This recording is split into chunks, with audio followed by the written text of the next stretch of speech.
Please come help my mama. She won't wake up. Barefoot girl cries to bikers. Follow me home. What they found, left all in tears. The roar of engines echoed across the lonely stretch of Highway 29 as the Steel Serpents rolled through the night. Their headlights carved silver lines through the fog. 8 bikes, 1 crew, 1 mission, to get home after a 10-hour charity ride for disabled veterans. Ray Carter, their leader, rode at the front. His beard caught the wind, and his thoughts were already drifting toward a cold beer and a quiet bed. But that changed when he saw movement up ahead. Small, barefoot, running.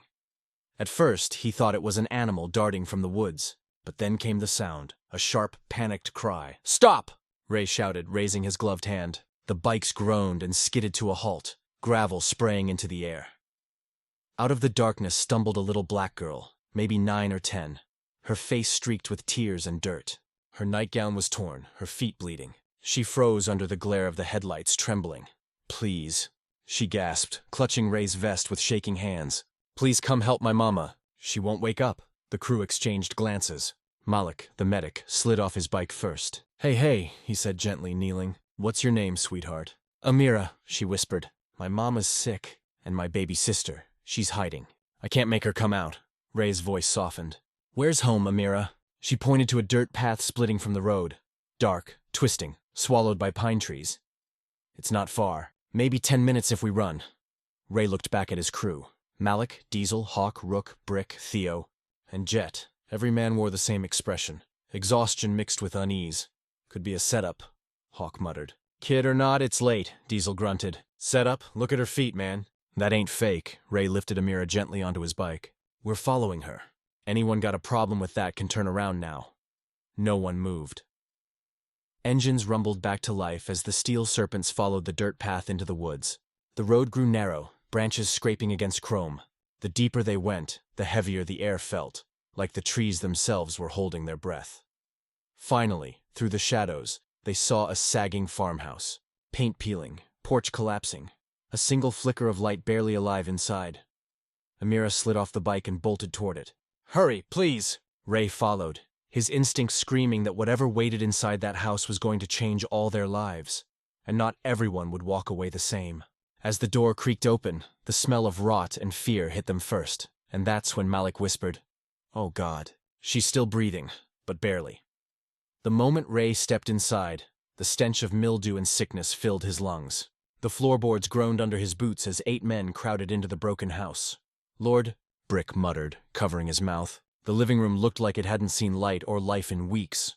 Dishes stacked high, clothes piled in corners, and the faint buzz of flies near the couch.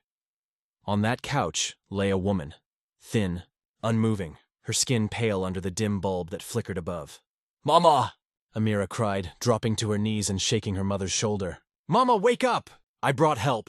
Malik was beside her in a flash. He checked the woman's pulse, his medic instincts kicking in. "She's alive," he said. "Barely. Pulse as faint as hell. What happened to her?" Ray asked quietly. Amira's lip trembled. "She got tired. Said she just needed to rest. But then she didn't wake up. And Nia's been crying all day. Nia, my baby sister." Before Ray could respond, Diesel's heavy footsteps echoed down the hallway. "Boss," he called softly, and when he returned, he was carrying a small child. A little girl no older than 6, wrapped in a dirty blanket, clinging to him like a ghost. "She was hiding under the bed," Diesel said. "Scared half to death," Ray's jaw tightened. "You're safe now, sweetheart," he told the smaller girl. "We're here to help." Malik looked up from the mother. "She's dehydrated and probably malnourished. If we don't get fluids in her soon." He didn't finish. Theo, the youngest of the crew, peeked into the kitchen and swore under his breath. "Ain't a single can of food in this house. Cabinets are bone dry." Rook opened a drawer, pulling out a pile of unopened mail, all stamped red. "Final notice, overdue, past due." Ray exhaled slowly, his chest heavy. "Where's your daddy, Amira?" Her eyes filled with tears. "He left 4 days ago. Said he was going to get food, but he never came back." The room fell silent except for the faint hum of engines cooling outside. Ray looked around at the wrecked home, the unconscious mother, the terrified children. The weight of what they'd found pressed down on him like a storm cloud. "All right," he said finally. "Malik, keep her stable. Diesel, Theo, get back to town. Find a doctor who'll come out here no matter what it costs." Rook, Hawk, Jet, Brick, we stay. Nobody leaves these girls alone. Ray, Malik said quietly. You think we're ready for this? Ray looked at Amira and Nia, two girls abandoned in a house that had forgotten warmth. No, he said, but we're not leaving them behind. Minutes later, the bikers realized the woman wasn't just sick. She'd been surviving without her medication for weeks, and someone had made sure she couldn't afford to live. By the time Diesel and Theo thundered back into the yard with a doctor clinging to the back of a bike, the moon had climbed high above the treetops. She was a small woman in her 50s, her gray hair pulled into a tight bun, eyes sharp behind gold-rimmed glasses.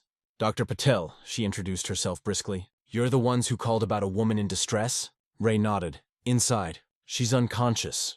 Dr. Patel didn't flinch at the sight of the bikers or the chaos inside the farmhouse. She knelt beside the couch and started working. Pulse check, stethoscope, flashlight to the eyes, questions firing faster than anyone could answer. Malik stayed close, handing her gauze and water. You stabilized her well, the doctor said, surprised. She's severely dehydrated, malnourished, and hasn't taken her prescriptions in days. Prescriptions? Ray asked. Dr. Patel held up a bottle from the coffee table. Antidepressants, blood pressure medication, both expensive without insurance. She sighed, shaking her head. If she'd gone another night without help, she might not have made it. Amira clung to her sister, tears welling again. Is Mama gonna die? Dr. Patel's tone softened. No, sweetie. Not if we get her to a hospital soon. Ray's shoulders eased slightly, but only for a moment. We can take her, he offered. The doctor frowned. Not so fast. This isn't just a medical issue, Mr. Carter. These girls have been left alone for days. That's neglect. I'm legally required to report it. The room went cold. Report it? Diesel repeated. You mean child services? Dr. Patel nodded. They'll have to investigate. It's the law. Amira's eyes widened with fear. No, please don't let them take us. They'll split us up. I heard what happens in foster care. Ray crouched down, meeting her terrified gaze. No one's taking you anywhere tonight, you hear me? The little girl grabbed his vest. Promise? I promise. Outside, the wind howled through the trees, like the world itself was warning them that promises were dangerous things to make. When Dr. Patel left an hour later, the mother stable but unconscious, the house was quiet again. Only the low rumble of Ray's voice broke the silence. Malik, he said, staring at the floor. How long before child services shows up? Tomorrow morning, maybe. Ray rubbed his jaw. Then we've got one night to figure out how to keep those girls from losing everything they have left. No one spoke for a long time. Then Hawk muttered, Ray, this is bigger than us. Maybe, Ray said, glancing at the sleeping children. But maybe that's why it's on us. At sunrise, when their mother finally opened her eyes, the first thing she asked wasn't, where am I? It was, where's Calvin? And that name changed everything. Tiana's eyelids fluttered open as sunlight crept through the cracked window. Her breath came shallow, her voice hoarse. Where's Calvin? Ray was sitting in a chair beside her. He leaned forward, calm but firm. You've been real sick, ma'am. We found you unconscious. Your daughters are safe. Her brow creased. Safe? Who are you people? We're the Steel Serpents, Ray said softly. Just a bunch of riders who didn't keep driving when we saw your little girl on the road. She looked toward Amira and Nia, both asleep on a pile of blankets Diesel had set up by the fire. For a moment, relief softened her expression. But then panic took over. They'll take my babies, she whispered. If they find out Calvin's gone, they'll take them away. Nobody's taking anyone, Malik said, his voice steady but kind. Dr. Patel said she had to report the situation. But we're going to help you get through this. Tiana shook her head, tears streaking her hollow cheeks. You don't understand. Calvin took everything. The cash, the car, even the last of Nia's medicine. He said he was coming back with groceries, but I knew he wasn't. Ray's jaw tightened. So he left you here with nothing? She nodded weakly. He used to be good once. Worked at the mill. But after he got laid off, he started drinking, gambling. When the yelling started, I stopped fighting back. I just wanted the girls to sleep through it. The room fell silent except for the crackle of the fire. Diesel finally spoke, his deep voice rumbling.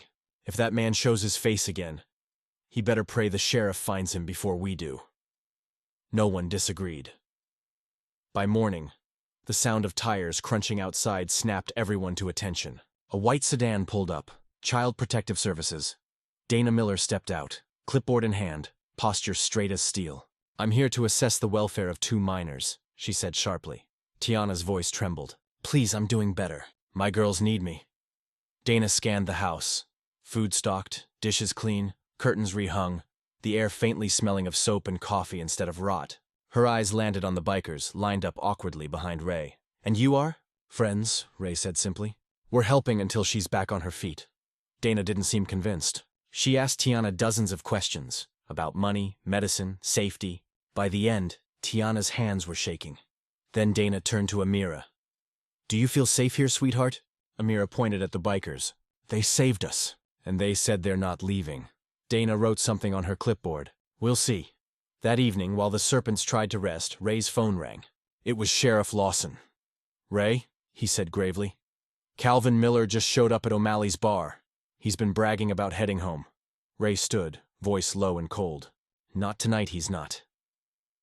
When the Serpents walked into that bar an hour later, Calvin smiled, until he realized the men standing before him weren't there to drink. They were there to make him listen.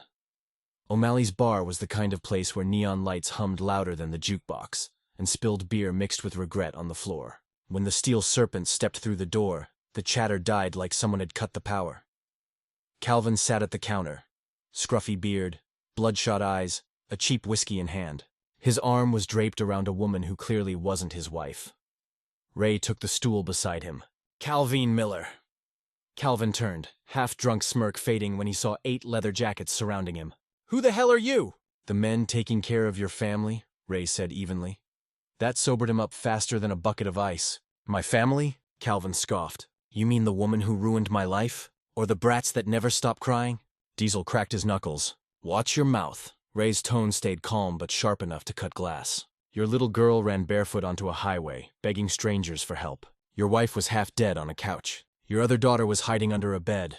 You call that family? Calvin's face flushed with anger.